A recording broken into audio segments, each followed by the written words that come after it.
Hai, Assalamualaikum, salam dan bahagia. Jumpa lagi dengan saya, Subaidi atau Pak Jubit, CGP Angkatan 7, kelas 301, asal SDN Dapenda 1, Batang-Batang, Sumeneb. Pada video kali ini, saya membuat koneksi antar materi, korelasinya dengan pemahaman saya terhadap materi-materi yang telah saya pelajari utamanya pada modul 1.4 dan yang sebelumnya. Menciptakan atau membangun budaya positif di sekolah bisa dilakukan.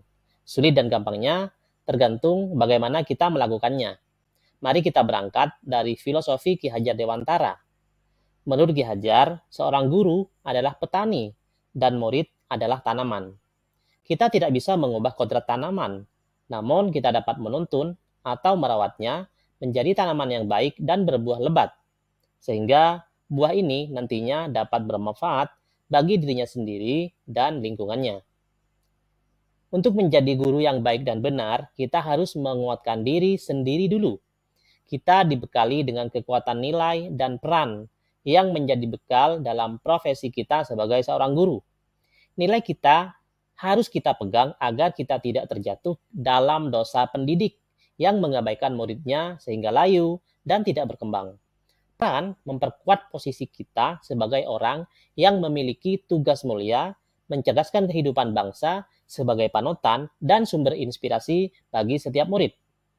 Nilai dan peran itu kemudian kita tuangkan dalam visi, sebuah gambaran ideal yang dicita-citakan terjadi di masa depan. Untuk mencapai cita-cita, kita perlu membuat sebuah langkah-langkah konkret dengan instrumen salah satunya Bagja. Budaya positif harus kita mulai dari disiplin positif. Ki Hajar Dewantara mengatakan, di mana ada kemerdekaan, disitulah harus ada disiplin yang kuat. Sungguh pun disiplin itu bersifat self-disiplin, yaitu kita sendiri yang mewajibkan diri kita dengan sekeras-kerasnya. Tetapi itu sama saja, sebab jikalau kita tidak cakap melakukan self-disiplin, wajiblah penguasa lain mendisiplinkan diri kita. Dan peraturan demikian itulah harus ada dalam suasana yang merdeka. Seringkali disiplin dihubungkan dengan hukuman, sementara dalam disiplin positif, hukuman adalah opsi terakhir, bahkan jika perlu harus dihilangkan sama sekali. Disiplin positif berkorelasi dengan nilai yang kita yakini.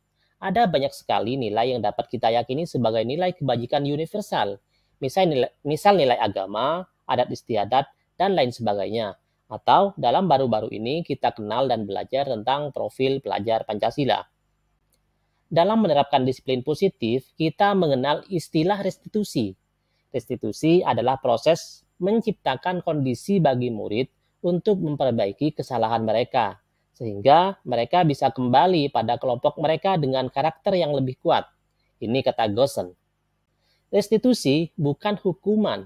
Restitusi adalah bagaimana menyadarkan peserta didik tanpa harus menyakiti baik fisik atau psikis. Dalam menerapkan disiplin positif di kelas, seorang guru memiliki posisi kontrol. Ada 5 posisi kontrol, yaitu pemberi hukuman, pembuat rasa bersalah, teman, pemantau, dan manajer. Posisi kontrol terbaik tentu saja jika kita mampu menjalankan sebagai seorang manajer.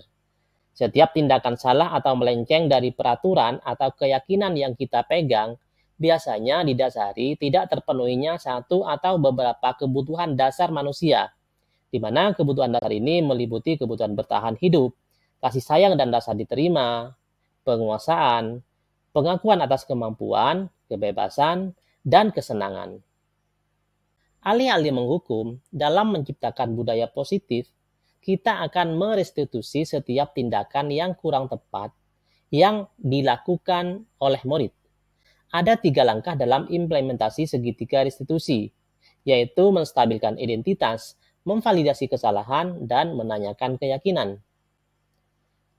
Sebelum mempelajari materi ini, saya memiliki mindset bahwa untuk mendisiplinkan siswa diperlukan hukuman sebagai konsekuensi dari kesalahan yang dilakukan, atau memberikan hadiah sebagai reward bagi yang melakukan kebaikan.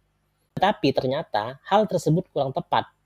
Disiplin haruslah dimulai dari diri sendiri, dari dalam, bukan dipicu hadiah atau karena takut akan hukuman. Saya mulai menerapkan bagaimana budaya positif dapat tercipta dan hasilnya di kelas dan itu saat ini siswa menjadi lebih ramai. Tapi saya berkeyakinan beberapa bulan ke depan hasilnya akan terlihat lebih bagus.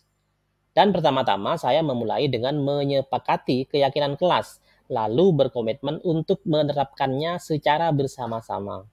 Saya melakukannya dengan semangat dan bahagia. Demikian paparan tentang koneksi antar materi yang dapat saya pahami. Terima kasih. Wassalamualaikum, salam, dan bahagia.